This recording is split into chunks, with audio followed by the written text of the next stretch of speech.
మహేశ్వరం ప్రాంతంలో ఏదైతే 25,000 ఎకరాల భూసేకరణ జరిగిందో మొత్తం ఐటీ ఫార్మా కంపెనీలు పెడితే మన ప్రాంతం అంతా కలుషితం అవుతుందన్న ఆలోచనతోని అక్కడ వివిధ అభివృద్ధి కార్యక్రమాలు తీసుకెళ్లాలని, అక్కడ యూనివర్సిటీలు పెట్టాలని, అక్కడ ఐటీ కంపెనీలను పెట్టాలని, అక్కడ పెట్టే ఫార్మా కంపెనీలలో కూడా పొల్యూషన్ లేకుండా ఓన్లీ టాబ్లెట్స్ తయారు చేసే కొంత భాగమే ఇవ్వాలని, ఎలక్ట్రిక్ కార్లను ఉత్పత్తి చేసే పరిశ్రమలను తీసుకురావాలని, బ్యాటరీలను తయారు చేసే పరిశ్రమలను తీసుకురావాలని, అక్కడనే స్పోర్ట్స్ యూనివర్సిటీ పెట్టాలని, అక్కడనే మెడికల్ హెల్త్ హబ్ క్రియేట్ చేసి మెడికల్ టూరిజంలో ప్రపంచంలో నుంచి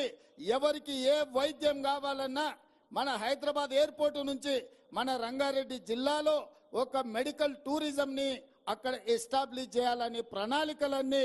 మా మిత్రుడు IT and industries minister Sridhar Babu గారు